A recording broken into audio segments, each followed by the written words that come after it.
দেখুন, যেটা আমি বললাম, আমাদের লিডারশিপে আজকে অভাব নেই পশ্চিমবাংলায়।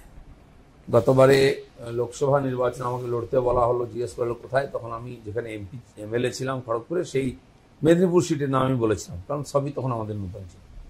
বিধানসভার সময় আমাকে বলা হলো তোমাকে টিকিট দেওয়া হবে না। আমি টিকিট চাই না, আমি তো এমপি আছি, আমি সারা বাংলায় প্রচার করবো, সেটাও করেছি।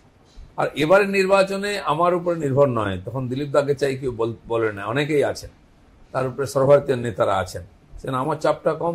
হ্যাঁ, এটা ঠিক যে আমাকে নতুন কেন্দ্রে দেওয়া হয়েছে, বেশি পরিশ্রম করতে হচ্ছে, 1.5 মাস আমি মুখ বুঝে লড়াই করেছি ওখানে, আর তার ফল আমি পাবো। তো সেই জন্য এটা ঠিক যে তারপরে শেষ হতেই আমি বিষ্ণুপুর, হুগলি, শ্রীরামপুর, তারপরে আরামবাগ, বাঁকুড়া, মেদিনীপুর, ঝাড়গ্রাম সব জায়গায় প্রচার করেছি, এবং এসে কলকাতাতে যাদবপুর, উত্তর কলকাতা শুরু করেছি। আজ কাল পরশু লাগাতার এখানেই সব বিধানসভায় যাচ্ছি। তো পার্টি তখন আমাকে অপশন দেওয়া হয়েছিল, আমি লড়েছিলাম, জিতেছিলাম, পার্টি এবারে ঠিক করে দিচ্ছে আমি কোথায় লড়বো।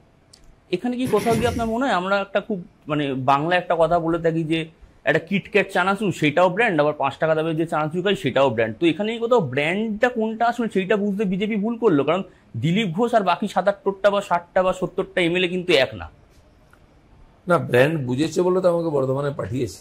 বর্ধমানে গতবারে অল্প সময় লড়ে আমরা অল্প ভোটে জিতেছিলাম, এবারে একটুখানি টাইট ছিল সেখানটা, তাই বিজেপি মনে করেছে যে আমি যদি ওখানে লড়ি, খালি বর্ধমান নয়, আশেপাশে এলাকাতেও তার একটা প্রভাব পড়বে। আর সেটা আপনারা জানেন, ওখানে যখন আমি ইলেকশন লড়ছিলাম, মিডিয়া থেকে আরম্ভ করে সব জায়গায় মনে হচ্ছিল একটাতে উপনির্বাচন হচ্ছে, খালি বর্ধমানে কোনো নির্বাচনই নাই।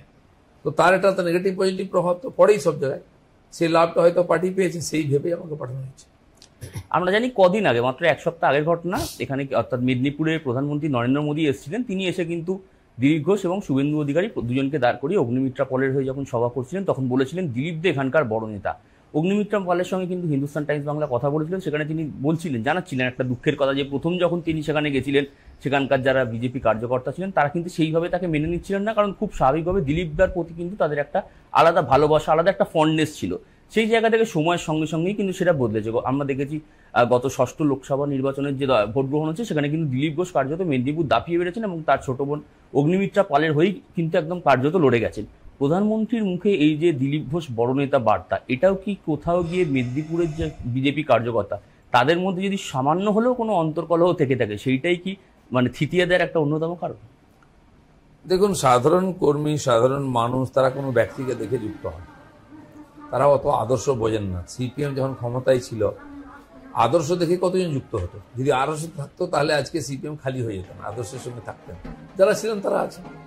সামান্য লোক তারা আদর্শ কেন্দ্রিক হন, বাকিরা ব্যক্তির সঙ্গে যুক্ত হন, পার্টির সঙ্গে যুক্ত হন।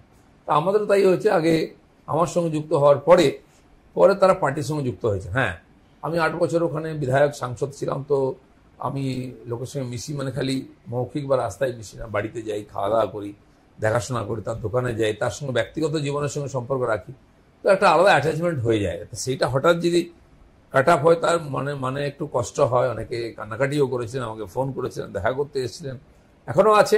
কিন্তু তারপরে সবাই তারা জানেন যে তারা বিজেপির ওয়ার্কার, বিজেপিকে জেতাতে হবে, নরেন্দ্র মোদীকে প্রধানমন্ত্রী করতে হবে, সবাই লেগে পড়েছেন, আর তার রেজাল্ট আমরা পাবো।